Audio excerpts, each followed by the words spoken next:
जय हिंद। आज हम जानते हैं पॉलिटी का भाग तीसरा, जिसका नाम है मूल अधिकार, जिसकी चर्चा आर्टिकल 12 से 35 तक की गई है।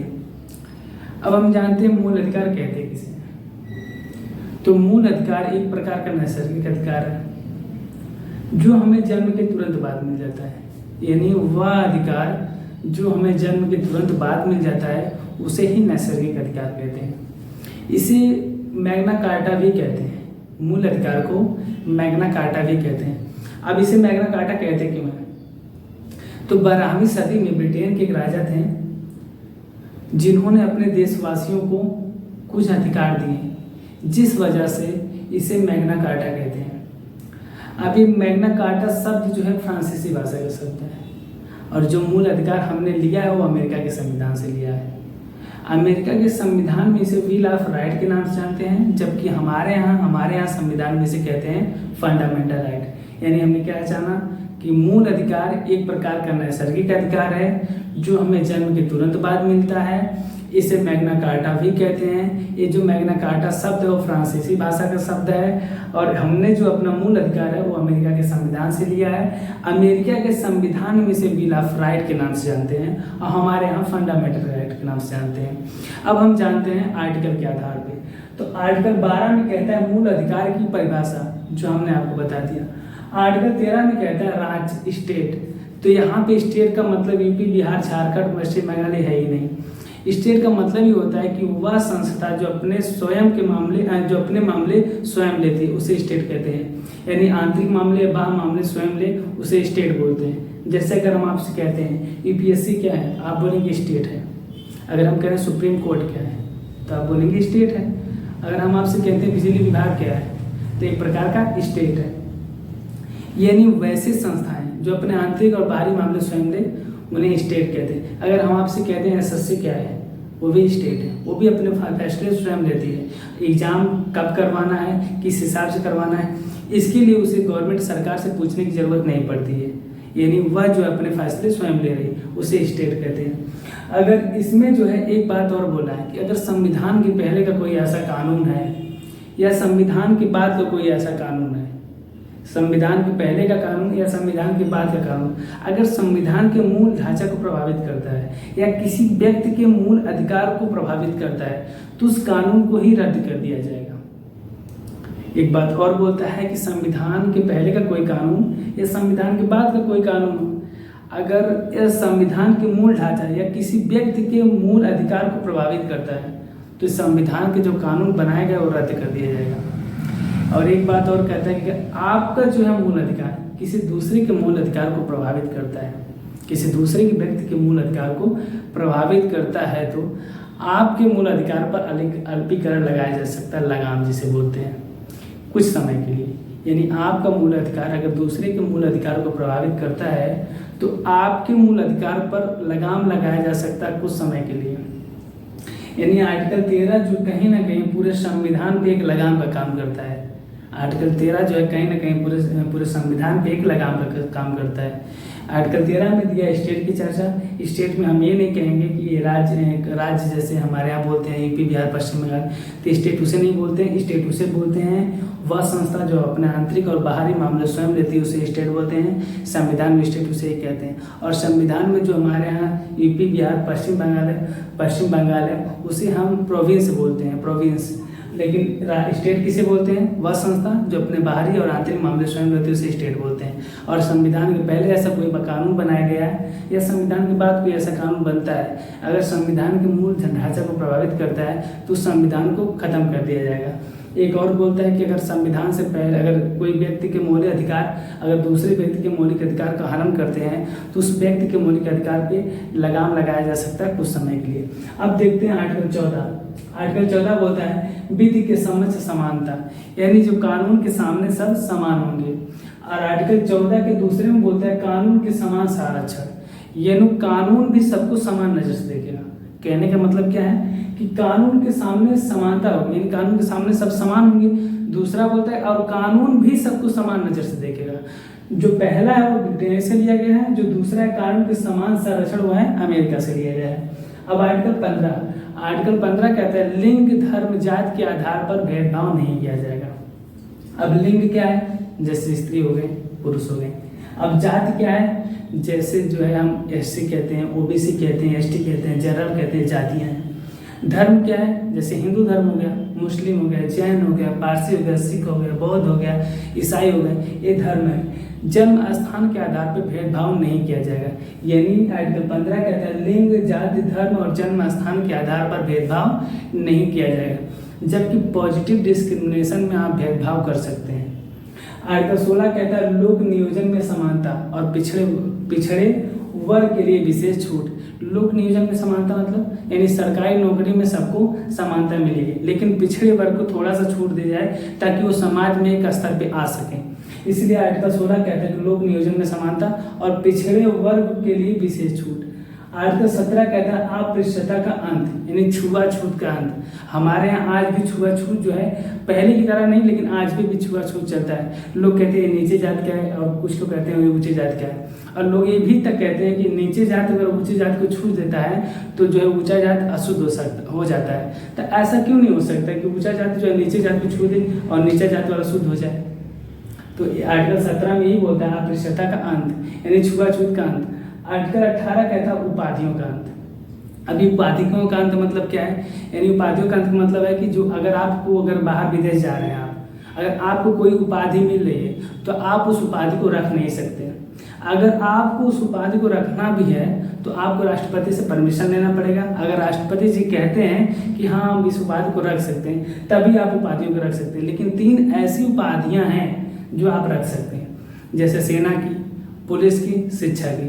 अगर 3 उपाधियां हैं तो आप रख सकते हैं, यानी अगर आप डॉक्टर हैं तो आपकी शिक्षा की उपाधि, प्रोफेसर है तभी शिक्षा की उपाधि, इंजीनियर है तो शिक्षा की उपाधि, आप पुलिस में हैं, दरोगा है, इंस्पेक्टर है तो आपकी पुलिस की उपाधि। यानी आप 3 उपाधियां रख सकते हैं, शिक्षा की, सेना की और पुलिस की 3 उपाधियां रख सकते हैं।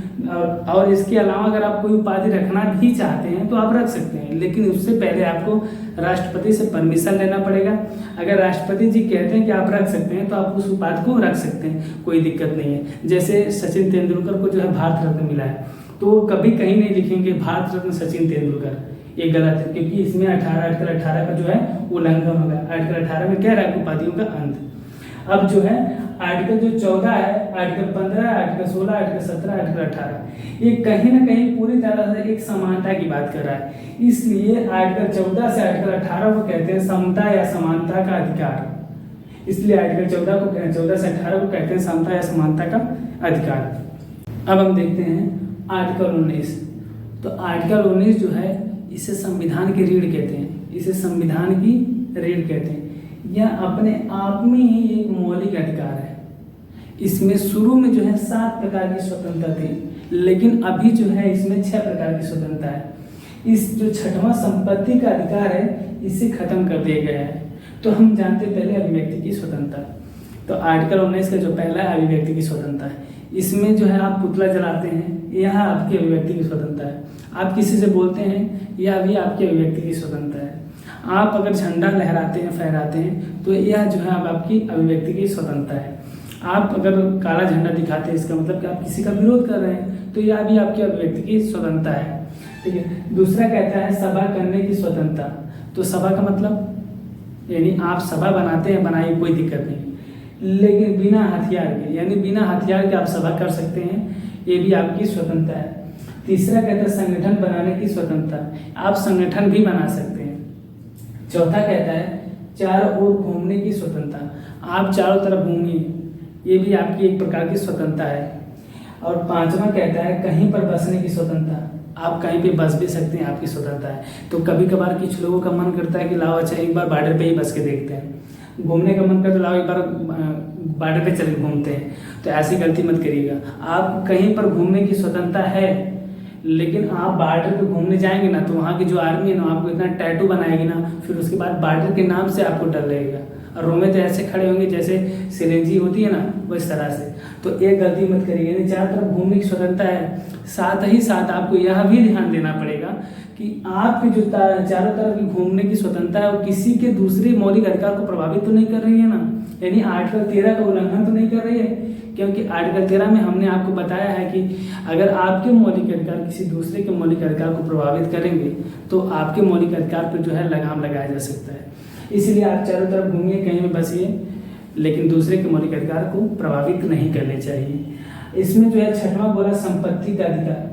अभी जो संपत्ति का अधिकार जो है पहले मूल अधिकार हुआ करता था, लेकिन इस समय जो संपत्ति का अधिकार है वो कानूनी अधिकार है। ये कानूनी अधिकार है। इसे 44वां संविधान संशोधन किया गया 1978 में, और इसे मोरारजी देसाई की सरकार में जो संपत्ति का अधिकार मूल अधिकार हुआ करता था, और इसे 44वां संविधान संशोधन 1978 में किया गया और इसे कानूनी अधिकार बना दिया गया। कानूनी अधिकार बना दिया गया संपत्ति के अधिकार को। उस समय सरकार किसकी थी? भाजपा की थी, भाजपा की सरकार। प्रधानमंत्री कौन थे? मोरारजी देसाई, मोरारजी देसाई। यानी कह सकते हैं कि मोरारजी देसाई की सरकार में 44वां संविधान में संशोधन 1978 में किया गया, और इस जो है संपत्ति के अधिकार को जो एक मूल अधिकार हुआ करता था उसे कानूनी अधिकार कर दिया गया 1978 में। तो अब कानूनी अधिकार कहते किसे हैं और मौलिक अधिकार किसे कहते हैं? मूल अधिकार। तो मूल अधिकार जो है ना तो हमसे जनता छीन सकती है, ना तो हमसे सरकार छीन सकती है, उसे मूल अधिकार कहते हैं। कानूनी अधिकार किसे कहते हैं?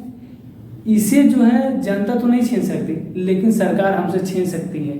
इस वजह से जब हमारे यहाँ से रोड निकलते हैं तो सरकार हमें मुआवजे के रूप में पैसा देती है, लेकिन हमसे जो है संपत्ति मतलब जो हमसे खेत होते हैं वो ले लेती है। तो इसी के तहत क्योंकि 44वां संविधान संशोधन किया गया 1978 में, और इस संपत्ति के अधिकार को मूल अधिकार से हटा के 300 के काम में रखा गया है। क्योंकि मूल अधिकार 12 से 35 तक है, इसके बाहर अगर आप कर देते हैं तो मूल अधिकार का मतलब ही खत्म हो जाएगा। जैसे ही आप किसी चीज को, इसमें से कोई भी चीज को अगर उठा के आप 12 से 35 के बाहर कर देंगे तो मूल अधिकार नहीं रह जाएगा। मूल अधिकार इसे हटा के 300 के काम कर देगा, तो अब जो है कानूनी अधिकार है जिसे हमसे सरकार छीन सकती है, लेकिन जनता नहीं। जबकि मूल अधिकार ना तो हमसे जनता छीन सकती है, ना तो हमसे सरकार ही छीन सकती है। अब छठवां के, इसमें 7वां के कहता है व्यवसाय करने का अधिकार, यानी आप व्यवसाय कर सकते हैं। आर्टिकल 19 में शुरुआत में 7 प्रकार की अधिकार स्वतंत्रता थी, लेकिन अभी 6 प्रकार की है। जो छठवां है इसे हम कर दिया गया, अभी जो है 6 प्रकार की स्वतंत्रता है। अब हम देखते हैं आर्टिकल 20। आर्टिकल 20 के अंदर 2 सिद्धि से संरक्षण, इसमें 3 प्रकार की स्वतंत्रता दी गई है। पहला दिया गया है कि एक गलती की एक सजा, यानी अगर आप किसी की जान लेते हैं तो आपको एक ही सजा दी जाएगी, एक गलती की एक सजा। दूसरा है सजा भी उसी समय के कानून के आधार पर, ना कि पहले या बाद के। और तीसरा है सजा के बाद जो है कैदी को संरक्षण दिया जाएगा। अब समझते हैं एक गलती की एक सजा क्या होती है। जैसे आप अगर किसी की हत्या कर देते, एक आदमी की हत्या कर देते हैं, तो आपको 3 या 4 साल की अगर सजा है तो आपको करना ही पड़ेगा। लेकिन फिल्मों में दिखाया जाता है जो कि अगर आप 1 को मारे या 100 को मारे, अगर आप मारे हैं तो आपको 4 ही साल की सजा होगी, या 5 साल की, जो भी होगा, 4 या 5 साल जो भी सजा होगी ये होगा। लेकिन ऐसा नहीं होता है। एक गलती की सजा का मतलब ही होता है कि अगर आप एक व्यक्ति को मारे हैं तो उस एक व्यक्ति की वजह से आपको 4 साल की सजा है। अगर आप दूसरे व्यक्ति को मार देते हैं तो 4 साल और, यानी आपको 8 साल की सजा होगी। ऐसे ही होता है, यानी एक गलती की सजा एक होती है इस तरह। और एक होता है आपका कि सजा उसी समय के कानून के आधार पर, ना कि पहले या बाद के। कहने का मतलब जैसे अगर आप 2019 में कोई प्रावधान था कि अगर आप एक व्यक्ति को मारते हैं तो आपको 4 साल की सजा है, और फिर 2022 में उस प्रावधान को चेंज किया गया कि अगर आप एक व्यक्ति को मारते हैं तो आपको 10 साल की सजा है। अगर 2019 में था कि अगर एक व्यक्ति को मारेंगे तो 4 साल की सजा, और 2022 में कि अगर आप एक आदमी को मारेंगे तो आपको 10 साल की सजा। अगर आप 2019 में मारे हैं तो आगे चल के जो आपको सजा दी जाएगी 2019 के ही आधार पर दी जाएगी, ना कि 2022 के जो चेंज हो गए प्रावधान जो बदल गए उसके आधार पर दिया जाएगा। तो कहने का मतलब सजा भी उसी समय के कानून के आधार पे, ना कि पहले या बाद की। उसके बाद तीसरा है कि कैदी को संरक्षण दिया जाएगा, यानी सरकार जो है कैदी को संरक्षण देगी। ये तीनों है। एक है आर्टिकल 21। आर्टिकल 21 कहता है इसमें प्राण एवं दैहिक स्वतंत्रता है। प्राण एवं दैहिक स्वतंत्रता का मतलब क्या है? यानी जीवन जीने का अधिकार, यानी आप ना तो किसी की हत्या कर सकते हैं, ना तो आप स्वयं की आत्महत्या कर सकते हैं। और दूसरा, अगर आप आपके जो स्वास्थ्य का ख्याल है वो सरकार देखती है। जैसे कोरोना में स्वास्थ्य जो है आपको फ्री में वैक्सीन लगाई गई थी, वो सरकार के द्वारा लगाई गई थी। और एक था प्रदूषण, यानी आप प्रदूषण नहीं कर सकते। अगर आप प्रदूषण करेंगे तो दूसरे व्यक्ति को सांस लेने में दिक्कतें होंगी। इस वजह से, क्योंकि आर्टिकल 21 कहता है कि प्राण दैहिक स्वतंत्रता, यानी उस व्यक्ति को भी जीवन जीने का अधिकार है। इसमें एक होता है दैहिक स्वतंत्रता। दैहिक स्वतंत्रता किसे कहते हैं? इसे बोलते हैं पर्सनल लिबर्टी। अब पर्सनल लिबर्टी, जैसे आप अकेले रहना चाहते हैं, ये आपकी पर्सनल लिबर्टी है, आप अकेले रह सकते हैं। आप विदेश घूमना चाहते हैं, यह भी आपकी पर्सनल लिबर्टी है कि आप विदेश घूम सकते हैं। आप प्राइवेसी किसी चीज़ को आप छुपाना चाहते हैं तो आपकी ये पर्सनल लिबर्टी कि आप उस चीज़ को छुपा सकते हैं। क्योंकि अभी जो आप फोन पर रहा है उसमें जो है रिकॉर्डिंग, अगर आप कोई सामने वाला रिकॉर्डिंग कर रहा है तो आपको पता चल जाता है कि आपकी कौन रिकॉर्डिंग हो रही है। अगर आप चाहते हैं रिकॉर्डिंग में कोई दिक्कत नहीं तो आप करिए, अगर नहीं चाहते हैं तो आप फोन को काट भी सकते हैं। तो आपकी पर्सनल लिबर्टी के तहत ये सब होता है। अब आर्टिकल 22 देखते हैं। आर्टिकल 22 कहता है गिरफ्तारी से संरक्षण।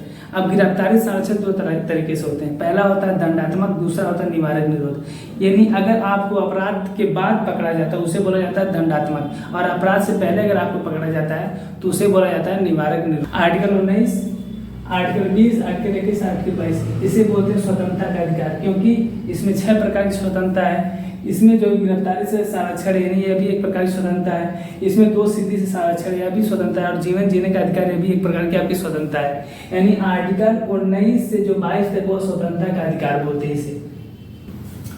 शोषण के विरुद्ध अधिकार, धार्मिक स्वतंत्रता का अधिकार, संस्कृति और शिक्षा संबंधी अधिकार, संपत्ति के अधिकार हम देखेंगे अगले वीडियो में। आई होप आप इस टॉपिक को पूरे अच्छे से समझे होंगे। हम मिलेंगे अगले वीडियो में, तब तक के लिए जय हिंद।